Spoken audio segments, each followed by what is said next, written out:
और चलिए आगे बढ़ते हुए बात अब बड़ी खबर की। दिल्ली ब्लास्ट में एनआईए की जांच तेज हो गई है। एनआईए ने दिल्ली धमाके को बताया आत्मघाती हमला। आतंकी उमर का साथी आमिर रशीद गिरफ्तार हुआ है।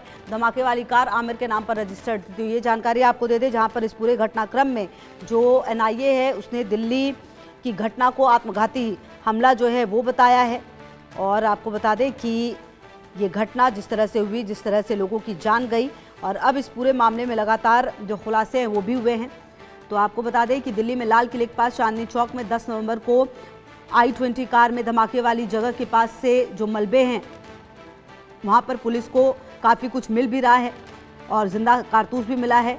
हालांकि आपको बता दें कि अब जो एनआईए है उनकी तरफ से कह दिया गया है कि ये जो जांच है वो निश्चित तौर पर तेज हुई और एनआईए ने दिल्ली धमाके को अब आत्मघाती हमला बताया है। तो बता दें आपको कि आत्मघाती ये हमला था, ये बताया जा रहा है, क्योंकि देखिए कहीं ना कहीं ये जो इसका साथी था वो भी पकड़ा गया है और एनआईए लगातार अब इस पूरे मामले में जो जांच है वो कर रही है। और कहीं ना कहीं अब धीरे धीरे इस पूरे मामले में आप ये समझिए कि दिल्ली की जो घटना हुई उसके बाद लगातार जो जांच एजेंसियां हैं वो अब सतर्क हो गई हैं। लगातार जो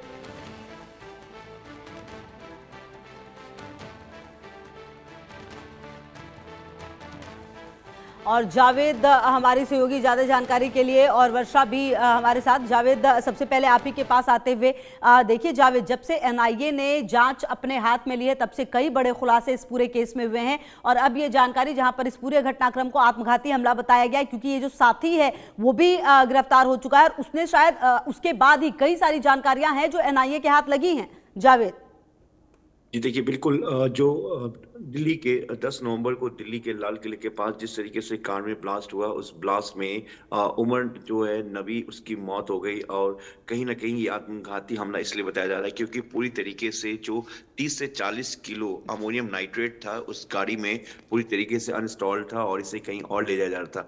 और इस बात को कहीं ना कहीं ये भी माना जा रहा है ना, इस बात को भी मान रही है और हालांकि इसको लेकर वो पूछताछ भी कर रही कि कहीं घबराहट में कि पकड़े जाने के डर से, क्योंकि दिल्ली लाल किले के पास का इलाका काफी सुरक्षित रहता है, काफी सुरक्षा में रहता है, तो ऐसे में कहीं पकड़े जाने के डर से ही कहीं इसे ब्लास्ट ना किया गया हो। और क्योंकि उसमें उमर मौजूद था तो इसलिए फ़ियादीन हमला, और इसे कहीं ना कहीं दिल्ली के किसी और इलाके में जो है इस पूरे को एग्जीक्यूट करना था। लेकिन इसमें देखिए सबसे बड़ी कामयाबी एनआई को मिली है कि ब्लास्ट को लेकर पहली गिरफ्तारी आमिर के तौर पे हुई है। जो आमिर के बताया जा रहा है कि आमिर ने ही इस गाड़ी को खरीदने में पूरी तरीके से मदद की थी और उमर के साथ बेहद करीबी था और इसे इस बारे में सारी जानकारी थी। और कई जो विस्फोटक जिसको एग्जीक्यूट लॉजिस्टिक तौर पे खरीदा गया था उसमें भी आमिर को पूरी इंफॉर्मेशन थी। देखिए अब एनआईए जो है इस पूरे ब्लास्ट को लेकर स्टेट मल्टी स्टेट लेवल पे जो अपनी जांच को आगे बढ़ा रही है। और अब ये जो जांच है ये पश्चिम बंगाल, वेस्ट बंगाल तक पहुंच चुकी है। कोलकाता के ही नादिर साबिया से जो है इस वक्त एनआईए जो है पिछले कई बार मल्टीपल तौर पर इन्वेस्टिगेशन कर चुकी है, क्योंकि एसटीएफ ने नादिर साबिया के ही भाई आमिर फैसल को जो है पकड़ा है। और इस पूरे मॉड्यूल के लिए कहीं ना कहीं जो तार है वहां तक वेस्ट बंगाल तक भी पहुंच रहा है। तो ऐसे में जेल के अंदर कई बार जांच एजेंसी जो है नादिर साबिया से पूछताछ कर चुकी है और एनआईए अब इस पूरी इन्वेस्टिगेशन को मल्टी लेवल स्टेट्स के जो तमाम सुरक्षा एजेंसी है उनके संपर्क में है और इस तरीके का जो पूरा कनेक्शन नेटवर्क जो है उसको लेकर देखा जा रहा है। देखिए इस पूरे मामले में अब तक कई गिरफ्तारी हो चुकी है इस टेर मॉड्यूल को लेकर, लेकिन ब्लास्ट मामले में एनआईए ने पहली गिरफ्तारी की है आमिर नाम के शख्स की, जो कि पाकिस्तान जो कि कश्मीर मुल्क का रहने वाला है। ये पूरा जो एक ऑपरेशन है, ये जो ब्लास्ट है, मैं आपको बता दूं कि जो सोर्सेज के हवाले से जो जानकारी मिली है, जिस तरीके से कल मेरी बात हो रही थी, उन्होंने कुछ एजेंसीज के जो अधिकारी हैं उन्होंने ये बताया कि जो जिस तरीके से लाल किले के पार्किंग के में जिस तरीके से ये गाड़ी पार्क हुई थी उसके बाद उस गाड़ी को निकाला गया। इसके पीछे एक और जगह है जो दिल्ली का सबसे भीड़ भाड़ वाला इलाका है, जहाँ पे दिल्ली और एनसीआर के तमाम श्रद्धालु जो हैं वहां पर पूजा करने आते हैं। वो इलाका है ठीक है। हनुमान मंदिर, जो कि मरकट वाले जावेद, बाबा आप के रहिए नाम पे हमारे फेमस। साथ और इसी बीच जो एक अहम जानकारी आ रही है वो अपने दर्शकों को दे दें और वापस आपके पास भी आते हैं। वर्षा भी जुड़ी है हमारे साथ। दिल्ली धमाके की जांच से जुड़ी एक बड़ी खबर आ रही है। यूपी एटीएस की बड़ी कार्रवाई हुई है, कई जगहों पर रेड डाली गई है। लखनऊ के पारा समेत कई इलाकों में छापेमारी हुई है। 13 संदिग्धों से यूपी एटीएस की टीम पूछताछ कर रही है। डॉक्टर शाहीन और परवेज के संपर्क में सभी संदिग्ध थे। और वर्षा, 13 संदिग्धों से जो यूपी एटीएस की पूछताछ लगातार जारी है। कुल मिलाकर उत्तर प्रदेश की भूमिका काफी अहम मानी जा रही है इस पूरे घटनाक्रम में।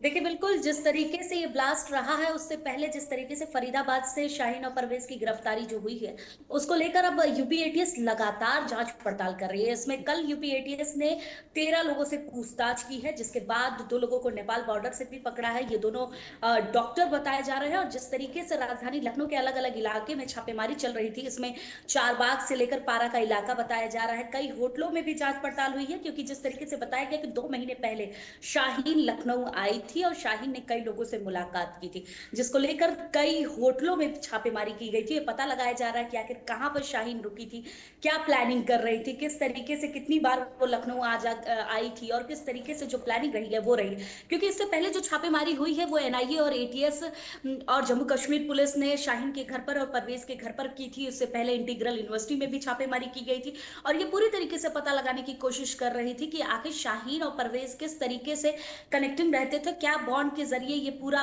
जो प्लानिंग था वो कर रहे थे। क्योंकि दिल्ली ब्लास्ट के 1 हफ्ते पहले परवेज ने इस्तीफा दिया था। इस्तीफा देने के साथ साथ शाहीन के साथ लगातार बातचीत करना और फिर उसके बाद उसके व्हाट्सएप चैट डिटेल को निकालना, तो ये सारी चीजें कनेक्शन कहीं ना कहीं अब एजेंसियां जो जांच पड़ताल कर रही हैं उसमें ये पता चल रहा है कि आखिर कितना ज्यादा संदिग्ध गतिविधि लगातार चल रही थी। और सबसे ज्यादा उत्तर प्रदेश के अलग अलग इलाकों में देखी जा रही थी, उन इलाकों में जहां शाहीन परवेज रहा करते थे और सबसे ज्यादा परिवार से कनेक्ट रहते थे। क्योंकि अभी भी फैमिली शाहीन की उसी इलाके में रहती है। उसी तरीके से जांच पड़ताल उनके माता पिता से हो चुकी है। माता पिता ने साफ तरीके से बताया कि शाहीन से उसका कोई कनेक्शन नहीं था, और लेकिन शाहीन और परवेज से कभी कभार बात जरूर हो जाया करती थी।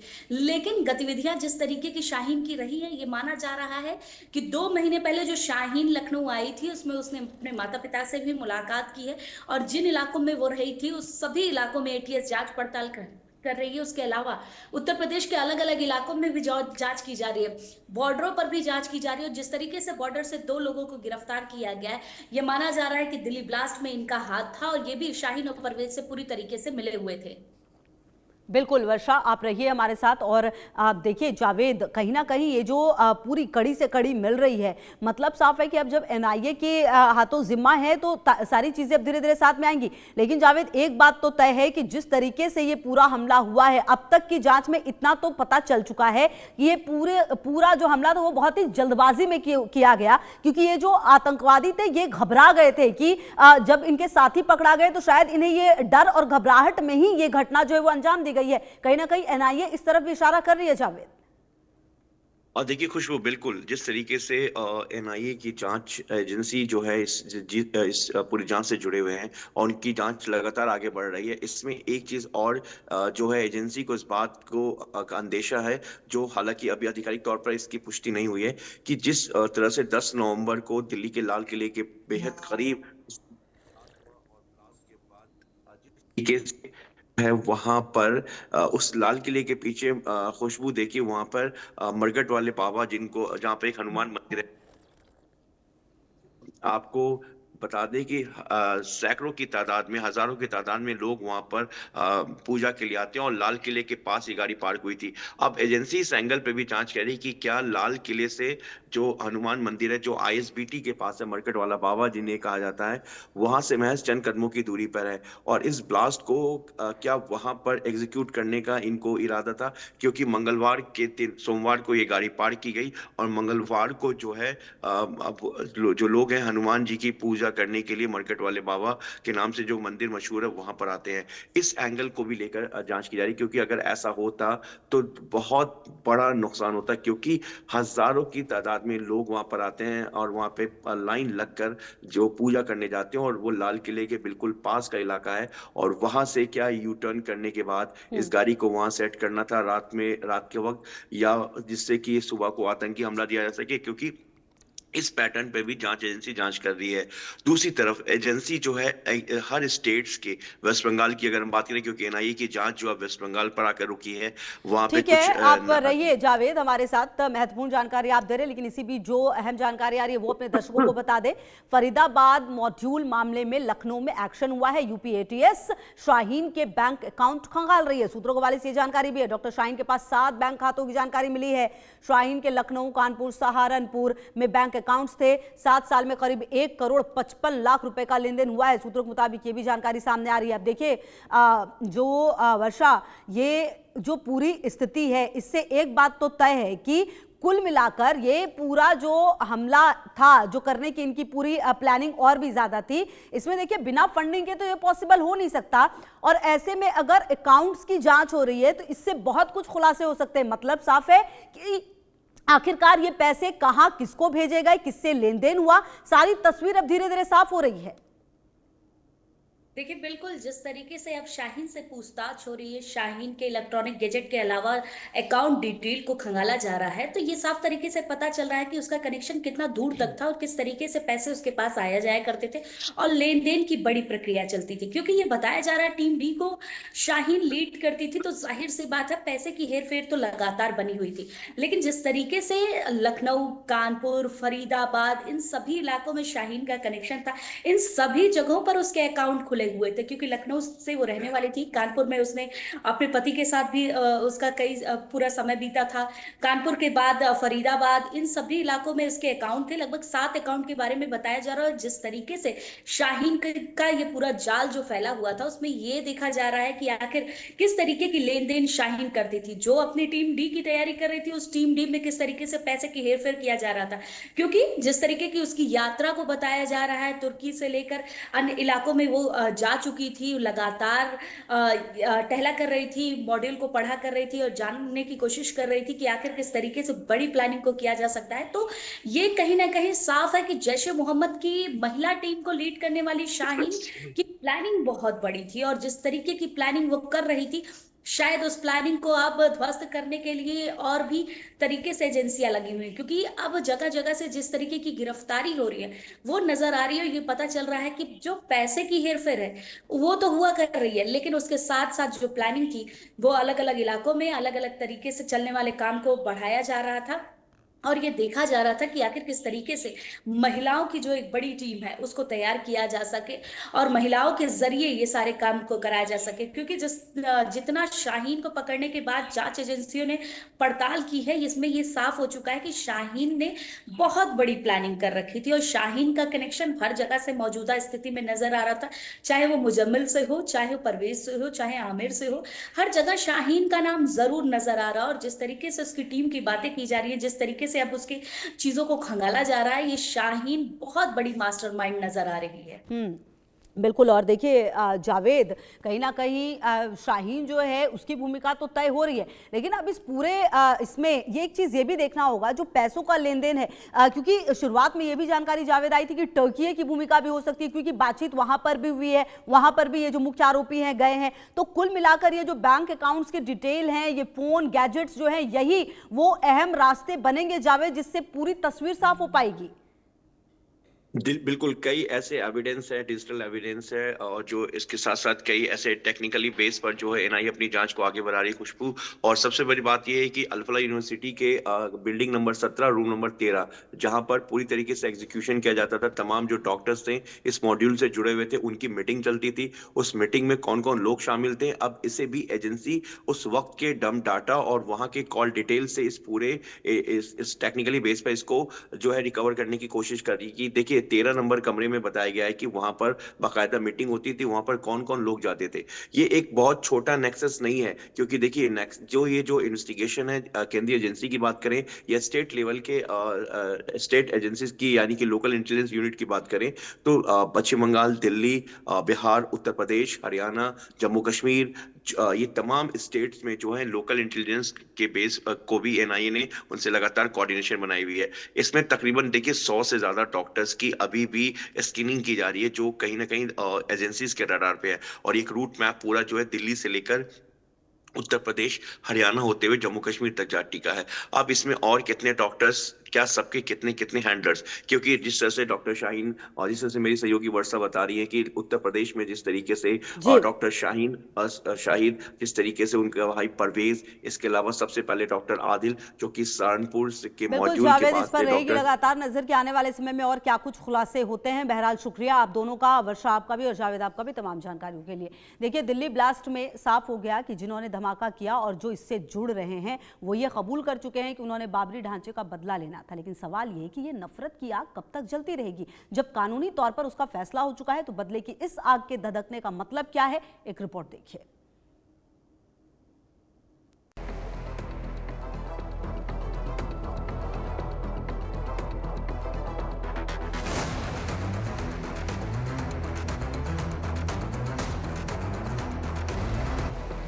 दिल्ली ब्लास्ट केस में ज्यों-ज्यों जांच आगे बढ़ रही है, नए नए खुलासे होते जा रहे हैं। खासकर आतंकी उमर को लेकर जिस तरह का सच सामने आ रहा है वो चौंकाने वाला है। आतंकी उमर के फोन से हुआ खुलासा। उमर के फोन डेटा से कई राज बाहर आए। दोस्त कर लोगों को कट्टरपंथी बनाता था आतंकी Umar. Umar sleeper cell network बढ़ाने की तैयारी में था। दिल्ली को दहलाने वाले आतंकी उमर ने नूह में पनाह ली थी। ये पनाह उसने हिदायत कॉलोनी में ली थी, जहां को लेकर अब सुरक्षा एजेंसियां चौकन्ना हो गई हैं। अब वो नूह में आतंकी उमर के गतिविधियों की जानकारियां जुटाने में लगी हैं, ताकि उमर के कनेक्शन का अगला सिरा मिल सके। अल-फलाह यूनिवर्सिटी इन दिनों आतंक का गढ़ बनी हुई है, क्योंकि यहाँ से कई डॉक्टर्स की गिरफ्तारी हुई है। डॉक्टर मुजम्मिल की गिरफ्तारी जम्मू जे.एंड.के पुलिस की तरफ से की गई है, वहाँ उससे पूछताछ हो रही है। तो वहीं अल-फलाह में भी लगातार एनआईए और अन्य केंद्रीय एजेंसियों के साथ साथ फरीदाबाद की पुलिस और क्राइम ब्रांच की टीम रोजाना यहाँ पूछताछ कर रही हैं। स्टाफ के साथ साथ में यहाँ कुछ बच्चों से भी पूछताछ की गई थी। मैं तस्वीर आपको दिखाता हूँ। देखिए, ये अल-फलाह की बिल्डिंग आप देख रहे हैं। अल-फलाह यूनिवर्सिटी कॉलेज और हॉस्पिटल की बिल्डिंग है। आप सामने देखेंगे तो ये हॉस्टल बच्चों के स्टूडेंट्स जो हैं उनके हैं, बॉयज के और गर्ल्स के। लेकिन इसके साथ साथ जहाँ डॉक्टर मुजम्मिल रहता था वो आपको देखिए हॉस्टल में दिखा रहा हूँ तस्वीरों में। ये जो बड़ी बिल्डिंग आपको बीच में दिख रही है, इसी के एक फ्लोर पर 13 नंबर कमरे में डॉक्टर मुजम्मिल रहा करता था और उसी के बराबर में जो आतंकी उमर है उसका भी कमरा था। लेकिन बताया जाता है कि डॉक्टर मुजम्मिल के कमरे में ही उमर रहा करता था। दिल्ली ब्लास्ट में अब तक कई खुलासे और आतंकी उमर से जानकारियां सामने आ चुकी हैं। सूत्रों की माने तो मामले में हवाला एंगल से भी एजेंसियां जांच में जुट गई हैं। डॉक्टर उमर, मुजम्मिल, शाहीन के पैसों की जांच की जा रही है। शुरुआती जांच में 20 लाख रुपए के सबूत मिले हैं। ये पैसे माना जा रहा है कि जैश के हैंडलर के जरिए इन लोगों तक पहुंचे हैं। हवाला के जरिए मुजम्मिल, उमर, शाहीन तक ये पैसा पहुंचाया गया है और इस पैसे से 3 लाख रुपए के फर्टिलाइजर भी खरीदे गए हैं। बताया जा रहा है कि नूह की जिस कॉलोनी में उमर ठहरा था वहां लोगों को उसकी भनक नहीं थी। इसकी वजह ये थी कि उमर ने खुद को लो प्रोफाइल रखा था, जिसके कारण आसपास के लोगों को आतंकी उमर के इरादे की भनक नहीं लग सकी। अमोनियम नाइट्रेट जो है वो मिला और उसके बाद आर्म्स, एम्यूनेशन, तमाम चीज़ों के साथ अल-फलाह में पढ़ाने वाले डॉक्टर्स, उसके बाद जो डॉक्टर्स जो है सहारनपुर के पास जो गिरफ्तार हुए, उसके बाद जिस तरीके से यूपी एटीएस और क्राइम ब्रांच हरियाणा और जम्मू कश्मीर पुलिस ने इस ऑपरेशन में जिस तरीके से इस पूरे मॉड्यूल को पर्दाफाश किया और सामने लाया, उसके बाद जिस तरीके से लाल किले में 16:55 यानी कि 7 बजने में जब 5 मिनट बाकी था तब गेट नंबर 1 के पास ये जोरदार धमाका हुआ। इसमें तकरीबन 9 गाड़ियां पूरी तरीके से जो है वो इसमें जल गई है। फिलहाल मौके पे एनआईए और बाकी जो एजेंसीज की टीम है वो पहुंच चुकी है। अब सुरक्षा एजेंसियों ने इस पूरे इलाके की बैरिकेडिंग कर दी है। आतंकी उमर जहां रुका था वो दिल्ली अलवर रोड पर एक महिला का मकान है। जांच एजेंसी के सूत्रों की माने तो कुछ ऐसे शुरुआती साक्ष्य मिले हैं।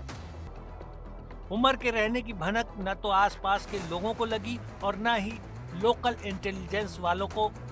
नूह के एक अल्ट्रासाउंड सेंटर में लगे कैमरों में डॉक्टर उमर की गाड़ी कॉलोनी में जाते हुए कैद हुई है, लेकिन वो वहां से कब निकली और किस रास्ते निकली, इस थ्योरी का सुलझना अभी बाकी है और जांच एजेंसियों के लिए ये एक बड़ा सवाल भी बना हुआ है।